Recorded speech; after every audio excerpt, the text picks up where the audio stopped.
అందరికీ నమస్కారం. ఇవాళ మన స్టూడియోలో ప్రముఖ ఆధ్యాత్మికవేత్త, జ్యోతిష్య వాస్తు పండితులు, బ్రహ్మశ్రీ డాక్టర్ నాయకంటి మల్లికార్జున శర్మ గారు ఉన్నారు. ఫిబ్రవరి మాసంలో సింహరాశి వారికి ఎలాంటి ఫలితాలు ఉండబోతున్నాయో గురుగారు అడిగి తెలుసుకుందాం. గురుగారు నమస్కారం. నమస్కారం అండి. 2025 ఫిబ్రవరి మాసం సింహరాశి వారి పరిస్థితి ఎలా ఉండబోతుంది గురుగారు? ఓం శ్రీ గురుభ్యో నమః. సింహరాశి వాళ్ళకి ఫలితాలు చెప్పుకునే ముందు ఫిబ్రవరి మాసంలో ముఖ్యంగా గ్రహస్థితి ఏ విధంగా ఉందో ఒకసారి మనం పరిశీలించేద్దాం. వృషభంలో గురువు, మిథున కర్కాటక రాశుల్లో కుజుడి యొక్క సంచారం, కన్యలో కేతు, రవి బుధులు మకర కుంభరాశుల్లోనూ, కుంభంలోనూ శని, శుక్ర రాహులు మీనరాశిలో సంచారం చేస్తుంటారు. ఇది ఈ ఫిబ్రవరి నెలలో ఉండే గ్రహస్థితి. ఈ గ్రహస్థితిలో సింహరాశి వాళ్ళకి ఏ విధంగా ఉండబోతుంది మనం చూసుకునేటట్టయితే, సింహరాశి వాళ్ళకు ముఖ్యంగా మనం కొన్ని ఫలితాలను ప్రత్యేకంగా చూసుకునేటట్టయితే, అష్టమ స్థానంలో శుక్రుడు యొక్క సంచారం.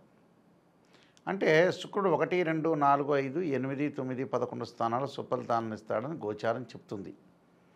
8వ స్థానంలో శుక్రుడు యొక్క ఫలితాల వల్ల సుఖము, భోగము, సౌఖ్యము, ధనము, లాభం కలిగే అవకాశాలు బాగా ఎక్కువ ఉంటాయి. వివాహానికి సంబంధించిన ఏదైతే ప్రయత్నాలు ఉంటాయో అలాంటి ప్రయత్నాలన్నీ కూడా సఫలీకృతం కావటం, అనుకూలంగా ఉండటం, ప్రతి దానిలో కూడా కొంత విజయం సాధించే అవకాశాలు ఉంటాయి. పనులలో ఆలస్యం లేకుండా ముందుకు వెళ్ళే అవకాశాలు బాగా ఎక్కువ ఉంటాయి. అంటే ఈ సింహరాశి వాళ్ళకి శుక్రగ్రహం అనేది అనుకూలంగా ఉంటుందని చెప్పుకోవచ్చు. అలానే గురువు యొక్క ఫలితం ఏ విధంగా ఉండబోతుంది అంటే, దశమ స్థానంలో గురువు మిశ్రమ ఫలితాన్ని ఇస్తాడు కాబట్టి విద్యార్థులు పోటీ పరీక్షల్లో అతి శ్రమతోటి నెగ్గే అవకాశాలు బాగా ఎక్కువ ఉండటం, అధిక శ్రమతోటి డబ్బులు సంపాదించే అవకాశం ఉండటం, సంపాదిస్తారు. అలా వృత్తిపరంగా నైపుణ్యాన్ని సాధించడం, వృత్తిపరంగా అనుకూలంగా ఉండటం, ప్రతి పనిలో కూడా కొంత విజయదుంభి మోగించే అవకాశాలు బాగా ఎక్కువగా ఉంటాయి. అంటే నిరుద్యోగులకు మంచి ఉద్యోగ అవకాశాలు రావటం, ఉద్యోగంలో బాగా స్టాండ్ అయ్యే అవకాశాలు ఎక్కువగా ఉంటాయి. అంటే ఉద్యోగపరంగా, ప్రొఫెషన్ పరంగా, వృత్తి ఉద్యోగ వ్యాపార రంగాల్లో చాలా అనుకూలంగా ఉండే అవకాశాలు గ్యారెంటీగా ఉంటాయి. ప్రయాణాల వల్ల కూడా కొన్ని లాభాలు కలిగే సూచనలు అనేవి వీళ్ళకి బాగుంటాయి. సో గురువు మిశ్రమ ఫలితాన్ని ఇస్తున్న శుక్రుడు అనుకూలంగా ఉంటాడని అర్థం. అయితే ఈ సింహరాశి వాళ్ళకి మిగతా గ్రహాల యొక్క సంచారాన్ని మనం చూసుకున్నట్లయితే 6 అంటే షష్టమ సప్తమాల్లో రవిబుధుల యొక్క సంచారం, అంటే 6వ స్థానంలో 7వ స్థానం రవిబుధుల యొక్క సంచారం వల్ల కొన్ని 6వ స్థానం రవి యొక్క సంచారం వల్ల ఉద్యోగ భద్రత బాగా పెరుగుతుంటుంది, ఉద్యోగంలో అనుకూలంగా ఉంటుంది, మంచి ఉద్యోగాలు సాధించే అవకాశాలు ఉంటాయి, ఉద్యోగంలో ప్రమోషన్లు, శరీరం ఉష్ణం చేసే అవకాశాలు ఎక్కువగా ఉండటం, దాంతోపాటు నూతన వ్యాపారాల యొక్క ఆలోచన, వ్యాపార విస్తరణ జరగటం, ఒక చోట నుంచి ఇంకో చోటకు పెట్టే అవకాశాలు ఉంటాయి. కానీ ఉద్యోగంలో కూడా ప్రమోషన్లు వస్తాయి 6వ స్థానం రవి యొక్క వల్ల. శత్రువులు కొంత మిత్రులుగా మారే అవకాశాలు ఎక్కువగా ఉంటాయి.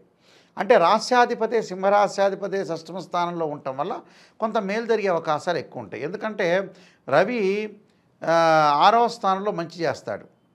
అంటే 1, 3 అంటే 3, 6, 7, 10, 11 స్థానాల్లో గోచారీత్యా రవి మంచివాడు కాబట్టి ప్రథమార్థంలో రవి మంచివాడు, ఉద్యోగపరంగా అనుకూలంగా ఉంటుంది. అలానే ప్రథమార్థంలో బుధుడు కూడా 6వ స్థానంలో మంచివాడే. అంటే నూతన వ్యాపారాలు, వ్యాపార విస్తరణత, అలానే బుద్ధి పెరగటం ఒకటి. ఏదైతే వీళ్ళని అవమానించారో గతంలో వాళ్ళకు బుద్ధి చెప్పే అవకాశాలు కూడా ఎక్కువగా ఉంటాయి. గతంలో ఏదైతే మిస్టేక్ జరిగినా ఆ మిస్టేక్ అంతా కూడా సవరణ చేసుకుని ముందుకు వెళ్ళి జీవితాన్ని నడిపించే అవకాశాలు బాగా ఎక్కువగా ఉంటాయి. బట్ బుధుడి వల్ల అనుకూలమైన స్థితి బాగా ఎక్కువగా ఉంటుంది.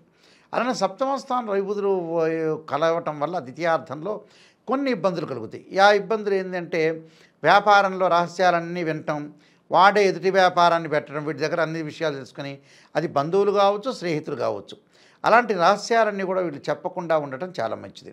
చెప్పటం వల్ల అనర్థాలు జరిగే అవకాశాలు ఎక్కువ ఉంటాయి. ద్వితీయార్థంలో ఉద్యోగపరంగా కూడా జాగ్రత్త ఉండాలి.